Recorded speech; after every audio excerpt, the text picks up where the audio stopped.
35 ಹಿಂದೂಗಳ ಜೊತೆಗೆ ನಾನೊಬ್ಬಳೇ ಮುಸ್ಲಿಂ. ಇವತ್ತಿಗೂ ನಾನು ಮುಸಲ್ಮಾನಳೆ. ಅದೇ 35 ಮುಸಲ್ಮಾನರ ಜೊತೆ ಒಬ್ಬ ಹಿಂದೂ ಇದ್ದಿದ್ರೆ. ಎಲ್ರಿಗೂ ನಮಸ್ಕಾರ. ನೀವು ನೋಡ್ತಾ ಇದ್ದೀರಾ ಟಿವಿ ವಿಕ್ರಮ. ನಾನು ಮುಮ್ತಾಜ್. ನಾನು ಮೊದಲು ನನ್ನ ಆಫೀಸಿನ ಚಿಕ್ಕದೊಂದು ಕಥೆಯನ್ನು ಹೇಳ್ಬಿಡ್ತೇನೆ. ನಮ್ಮ ಆಫೀಸಲ್ಲಿ ಸುಮಾರು 35 ಜನ ಇದ್ದೀವಿ. ಅದರಲ್ಲಿ ನಾನೊಬ್ಳು ಮುಸ್ಲಿಂ ಆ್ಯಂಡ್ ಇನ್ನೊಬ್ರು ಕ್ರಿಶ್ಚಿಯನ್ ಇದ್ದಾರೆ. ಉಳಿದವರೆಲ್ಲರೂ ಕೂಡ ಹಿಂದೂಗಳು. 2 ವರ್ಷ ಆಯಿತು ನಾನು ಟಿವಿ ವಿಕ್ರಮವನ್ನು ಸೇರಿ. ಈಗಲೂ ನಾನು ಮುಸಲ್ಮಾನಳಾಗೇ ಇದ್ದೀನಿ.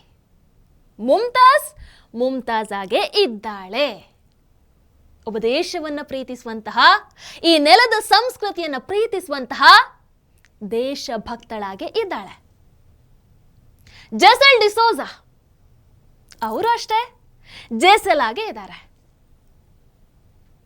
ಇದೇ ಉಲ್ಟಾ ಆಗಿದ್ದರೆ ಏನಾಗ್ತಾ ಇತ್ತು ಅನ್ನುವಂಥದ್ದನ್ನು ಒಂದು ಬಾರಿ ಯೋಚನೆ ಮಾಡಿ. ಅಂದರೆ ಒಂದು ಆಫೀಸಲ್ಲಿ 35 ಮುಸಲ್ಮಾನರಿದ್ದು ಒಬ್ಬ ಹಿಂದೂ ಇದ್ದಿದ್ರೆ 2 ವರ್ಷ ಕಳೆದ ಮೇಲೂ ಆಕೆ ಹಿಂದೂ ಆಗಿ ಉಳ್ಕೊಳ್ಳೋದಕ್ಕೆ ಸಾಧ್ಯ ಇರ್ತಿತ್ತಾ? ಇಷ್ಟು ಹೊತ್ತಿಗೆ ಒಬ್ಬ ಮುಸ್ಲಿಂ ಆಗಿ ಬುರ್ಕಾವನ್ನ ಹಾಕೊಂಡು 4 ರಿಂದ 5 ಮಕ್ಕಳನ್ನ ಹೆತ್ಕೊಂಡು, 2 ವರ್ಷ ಅಲ್ವಾ, ಒಂದು 2 ಮಕ್ಕಳನ್ನ ಹೆತ್ತಿಕೊಂಡು ಮನೆಯಲ್ಲಿ ಇರ್ತಾ ಇದ್ರು. ಇಲ್ಲ ಯಾವುದೋ ಮರುಭೂಮಿಯಲ್ಲಿ ಐಸಿಸ್ ಅನ್ನ ಸೇರ್ಕೊಂಡಿರ್ತಾ ಇದ್ಲು. ಇದನ್ನ ಆಧಾರವಾಗಿಟ್ಕೊಂಡೆ ಕೇರಳ ಸ್ಟೋರಿ ಅನ್ನುವಂತಹ ಸಿನಿಮಾ ಬಂದಿದ್ದು. ಕೇರಳದಲ್ಲಿ ಹಿಂದೂ ಹೆಣ್ಣು ಮಕ್ಕಳನ್ನ ಎಷ್ಟು ಪ್ಲಾನ್ಡ್ ಆಗಿ ಟ್ರ್ಯಾಪ್ ಮಾಡಲಾಗ್ತಾ ಇದೆ ಅನ್ನುವಂಥದ್ದನ್ನ ಆ ಸಿನಿಮಾದಲ್ಲಿ ಎಳೆಯಾಗಿ ಬಿಚ್ಚಿಟ್ಟಿದ್ರು. ಯಾವ ಹಿಂದೂ ಹೆಣ್ಣು ಮಕ್ಕಳು ದೇವರು, ಸಂಸ್ಕೃತಿ, ಆಚಾರ ವಿಚಾರವನ್ನ ಪಾಲಿಸೋದಿಲ್ವೋ ಅಂಥವ್ರನ್ನ ಡೈರೆಕ್ಟ್ ಆಗಿ ಟಾರ್ಗೆಟ್ ಮಾಡಿಬಿಡ್ತಾರೆ. 4 ಜನ ಹಿಂದೂ ಹೆಣ್ಣು ಮಕ್ಕಳಿದ್ದಲ್ಲಿ ಒಬ್ಬ ಮುಸ್ಲಿಂ ಹೆಣ್ಣು ಮಗಳಿದ್ರೆ ಸಾಕು, 1 ವರ್ಷ ಆಗುವಷ್ಟರಲ್ಲಿ ಆ 3 ಮಂದಿಗೆ ಬುರ್ಕಾವನ್ನ ಹಾಕಿಸಿ ಒಬ್ಬ ಮುಸ್ಲಿಂ ಹುಡುಗನನ್ನ ಪರಿಚಯ ಮಾಡಿಸಿಕೊಟ್ಟಾಗಿರುತ್ತೆ. ಆಮೇಲೆ ಆ ಹುಡುಗಿ ತನ್ನ ಹೆತ್ತ ಅಪ್ಪ ಅಮ್ಮನನ್ನೇ ಕಾಫೀರರು ಅಂತ ಹೇಳೋ ಹಾಗೆ ಮಾಡಿ ಹಾಕ್ತಾರೆ. ದೇವಸ್ಥಾನದ ಒಳಗೆ ಹೋಗಿ ಫೋರ್ಸ್ ತಡಿಲಿಕ್ಕಾಗದೆ, ಮನೆಯಿಂದ ಫೋರ್ಸ್ ತಡಿಲಿಕ್ಕಾಗದೆ, ಒಳಗಿಂದ ಇಸ್ಲಾಂ ನಂಬಿಕೆ ಮೇಲೆ ಇರುವಂತಹ ಒಬ್ಳು ಫೋರ್ಸ್ಫುಲ್ಲಿ ಟೆಂಪಲಿಗೆ ಹೋಗುವಾಗ ಆ ಟೆಂಪಲಲ್ಲಿರುವಂತಹ ದೇವಸ್ಥಾನದಲ್ಲಿರುವ ಮೂರ್ತಿಯನ್ನು ನೋಡಿ ಕೆಟ್ಟದಾಗಿ ಬೈಯುವುದನ್ನೊಮ್ಮೆ ಇಮ್ಯಾಜಿನ್ ಮಾಡಿ ನೋಡಿ. ಅದು ಬ್ಯಾಡ್ ವರ್ಡ್ಸ್. ಮಲಯಾಳದಲ್ಲಿ ಇರುವ ಬ್ಯಾಡ್ ವರ್ಡ್ಸ್ ಅಂತ ಹೇಳಿದರೆ ಅಷ್ಟು ಕೆಟ್ಟದಾಗಿರುವಂಥ ಬ್ಯಾಡ್ ವರ್ಡ್ಸ್ ಆ ಮೂರ್ತಿಯನ್ನು ನೋಡಿ, ಶಿವಲಿಂಗವನ್ನು ನೋಡಿ ಹೇಳೋದು. ತಾಯಿ ಹತ್ರ ಕೇಳಿದ್ದೇನೆ, ಶಿವಲಿಂಗವನ್ನು ನನಗೆ ಹೇಳಿಕೊಟ್ಟಿರೋದು, ಶಿವಲಿಂಗ ಅಂದರೆ ಮೇಲ್ ಆರ್ಗಾನ್ ಅಂತ ಟೀಚ್ ಮಾಡಿದ್ದಾರೆ ನನಗೆ. ಆ ರೀತಿಯಲ್ಲಿ ಇಂಟರ್ಪ್ರೆಟ್ ಮಾಡ್ತಾರೆ. ಅದು ನಮ್ಮ ಇವಾಗಲೂ ಕೂಡ ನಡೀತಾ ಇರುವಂಥದ್ದು. ನನಗೆ ಗ್ರ್ಯಾಜುಯೇಷನ್ ಟೈಮಲ್ಲಿ ನಾನು ಒಂದು ಫ್ರೆಂಡ್ ನನಗೆ ಇಂಟರ್ಪ್ರೆಟ್ ಮಾಡಿರೋದು. ಸೊ ಅದು ಸರಿ ಅಂತ ನಂಬಿಕೊಂಡು ನಾನು ನನ್ನ ತಾಯಿಗೆ ಕೇಳಿದ್ದೇನೆ, ಇಲ್ಲಿ ಬಂದು ಇದಕ್ಕೆ ಸುತ್ತ ಬರ್ತೀಯಲ್ಲ, ಮನೆಯಲ್ಲಿ ಅಪ್ಪನಿಗೆ ಸುತ್ತ ಬರಬಹುದಲ್ಲ ಅಂತ. ಅಷ್ಟು ನೀಚವಾಗಿ ಯೋಚಿಸೋ ಪರಿಸ್ಥಿತಿಗೆವರೆಗೆ ಹೋಗ್ತದೆ. ಅಷ್ಟು ಬ್ರೈನ್ ವಾಶ್ ಮಾಡಿಬಿಡ್ತಾರೆ. ಇನ್ನು ಟೆಂಪಲ್ ಯಾರ್ಡಲ್ಲಿ ಸ್ಪಿಟ್ ಮಾಡೋದನ್ನು ಇಮ್ಯಾಜಿನ್ ಮಾಡಿ ನೋಡಿ. ಇದು ನನ್ನ ಅನುಭವ. ನಾನು ಮಾಡಿದ್ದೀನಿ, ಬೈದಿದ್ದೇನೆ. ಇದು ಪರಮೇಶ್ವರ ಇಲ್ಲದ್ರೆ ಪರಮೇಶ್ವ ಅಂತ ಹೇಳುವ ಒಂದು ಮೂರ್ತಿಯನ್ನು ನೋಡಿ ಬೈದಿದ್ದೇನೆ. ದೇವರ ಕೋಣೆ ನೋಡಿದರೆ ನನಗೆ ಅಷ್ಟು ಸಿಟ್ಟು ಬರ್ತಿಂತ ಹೇಳಿದ್ರೆ, ಈ ಇಸ್ಲಾಮಲ್ಲಿ ಒಂದು ನಂಬಿಕೆ ಇದೆ, ಸೈತಾನನನ್ನು ನೋಡಿದರೆ, ಇಬ್ಲೀಸನ್ನೆಲ್ಲ ನೋಡಿದರೆ ಏನು ಎಡಬದಿಗೆ ನೋಡಿ ಸ್ಪಿಟ್ ಮಾಡಬೇಕು ಅಂತಿರುವ ಒಂದು ನಂಬಿಕೆ ಇದೆ. ಸೊ ಆ ಥರನೂ ನಾನು ಸ್ಪಿಟ್ ಮಾಡಿದ್ದೇನೆ. ಇವರು ಯಾರೋ ಅಲ್ಲ, ಜಿಹಾದಿಗಳ ಬಲೆಗೆ ಬಿದ್ದು ಅದೃಷ್ಟವಶಾತ್ ಅದರಿಂದ ಪಾರಾಗಿ ಬಂದಂತಹ ಹಿಂದೂ ಹುಡುಗಿ ಶ್ರುತಿ. ಕೇರಳ ಸ್ಟೋರಿ ಸಿನಿಮಾ ಬಂದಾಗ ಧ್ರುವರಾತಿಯಂತಹ ಗಂಜಿ ಗಿರಾಕಿಗಳು ಇವೆಲ್ಲ ಫೇಕ್, ಕೇರಳದಲ್ಲಿ ಅಂಥದ್ದೇನು ನಡೀತಾನೇ ಇಲ್ಲ, ಸುಮ್ಮನೆ ಇವರೆಲ್ಲ ಕೋಮುದ್ವೇಷವನ್ನ ಹರಡುವಂತಹ ಕೆಲಸವನ್ನ ಮಾಡ್ತಾ ಇದ್ದಾರೆ. ಇದೊಂದು ಪ್ರೊಪಗ್ಯಾಂಡಾ ಅಂತ ಅರ್ಚಾಡ್ಕೊಂಡ್ರು. ಅಂಥವರಿಗೆ ಇವತ್ತೊಂದಷ್ಟು ಸಾಕ್ಷಿಗಳನ್ನ ಇಟ್ಕೊಂಡೇ ಬಂದಿದ್ದೀನಿ. ಒಂದಷ್ಟು ವಿಡಿಯೋಗಳನ್ನ ತೋರಿಸ್ತೀನಿ, ದಯವಿಟ್ಟು ನೋಡಿ.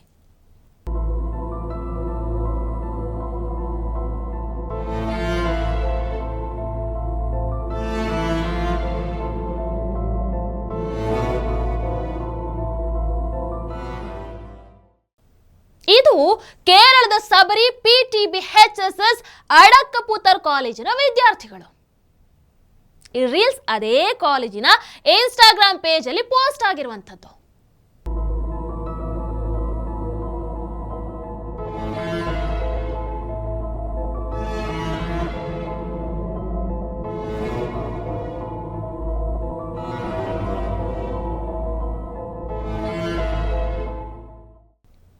ಇದು Srivalsam institute of medical science, Malappuram, Kerala.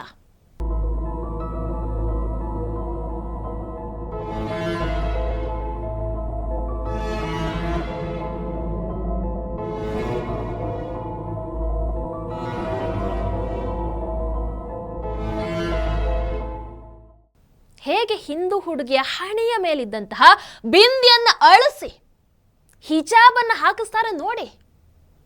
Again same propaganda. ಇದು ಪರಪ್ಪನಂಗಡಿ ಕೋಆಪರೇಟಿವ್ ಕಾಲೇಜ್, ಕೇರಳದ್ದು.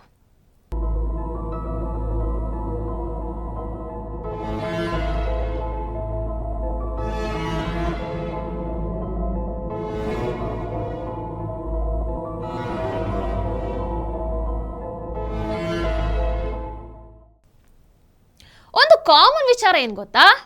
ಈ ಎಲ್ಲವೂ ಕೂಡ ಕೇರಳದ ಕಾಲೇಜಿನ ವಿಡಿಯೋಗಳು. ಇನ್ನೂ ಇದೆ ನೋಡಿ.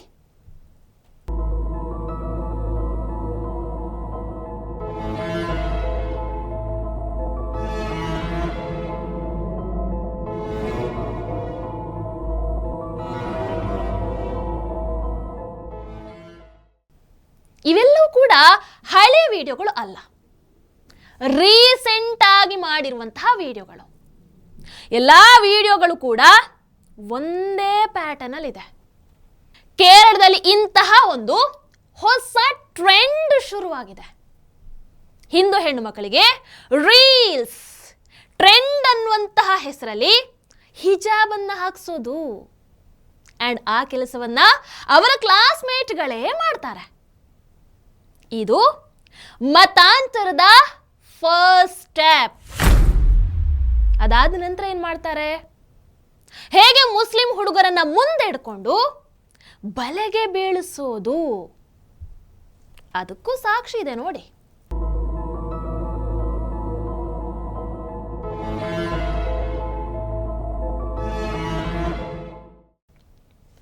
ಕೇರಳದ ಕಾಲೇಜಿನಲ್ಲಿ ಇದೇ ನಡೀತಾ ಇರುವಂಥದ್ದು. ಇದನ್ನೇ ಅಲ್ವಾ ಕೇರಳ ಸ್ಟೋರಿ ಸಿನಿಮಾದಲ್ಲಿ ಕೂಡ ತೋರಿಸಿರುವಂಥದ್ದು. ಎಷ್ಟು ಅದ್ಭುತವಾಗಿ ಪ್ಲಾನ್ ಮಾಡ್ತಾರೆ ನೋಡಿ. ಮೊದಲು ಪ್ರತ್ಯೇಕ ಅಲ್ಪಸಂಖ್ಯಾತ ಶಾಲೆಗಳಿಗೆ ಬೇಡಿಕೆಯನ್ನು ಇಡ್ತಾರೆ. ಅದಾದ ನಂತರ ಜಾತ್ಯತೀತ ಶಾಲೆಗಳಿಗೆ ಸೇರುತ್ತಾರೆ. ನೆಕ್ಸ್ಟ್ ಶಾಲೆಯಲ್ಲಿ ಹಿಜಾಬ್ಗೆ ಬೇಡಿಕೆಯನ್ನು ಇಡ್ತಾರೆ. ಅದಾದ ನಂತರ ಅವರು ಹಿಂದೂ ಹುಡುಗಿಯರನ್ನ ಹಿಜಾಬ್ ಧರಿಸೋ ಹಾಗೆ ಮಾಡ್ತಾರೆ. ನಂತರ ಬಿಂದಿಯನ್ನ ತೆಗೆಸ್ತಾರೆ.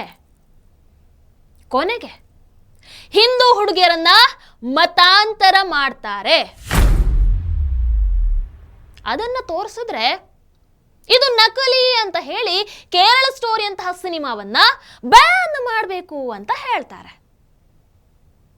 ಹೀಗೆ ಮುಂದುವರೆದ್ರೆ ಈ ಟ್ರೆಂಡ್ ನೆಕ್ಸ್ಟ್ ಮಂಗಳೂರಿಗೂ ಬರುತ್ತೆ.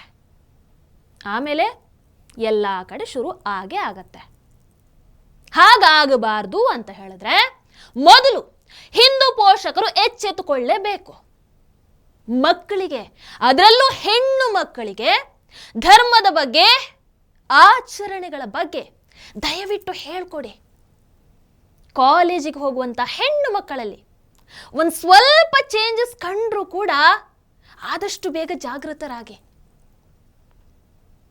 ಇವತ್ತು ಕೇರಳ, ನಾಳೆ ಕರ್ನಾಟಕ, ನಾಳಿದ್ದು ನಿಮ್ಮ ಮನೆ ಆಗೋದು ದಯವಿಟ್ಟು ಬೇಡ. ಆದಷ್ಟು ಬೇಗ ಎಚ್ಚೆತ್ಕೊಳ್ಳಿ.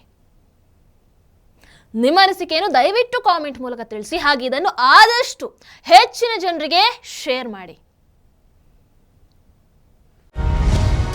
ಟಿವಿ ವಿಕ್ರಮ, ದೇಶ ನಿಮ್ಮ ಕೈಯಲ್ಲಿ. ಈ ಕಾರ್ಯಕ್ರಮ ನಿಮಗೆ ಇಷ್ಟ ಆಗಿದ್ದಲ್ಲಿ ಲೈಕ್, ಶೇರ್ ಹಾಗೂ ಕಮೆಂಟ್ ಮಾಡಿ.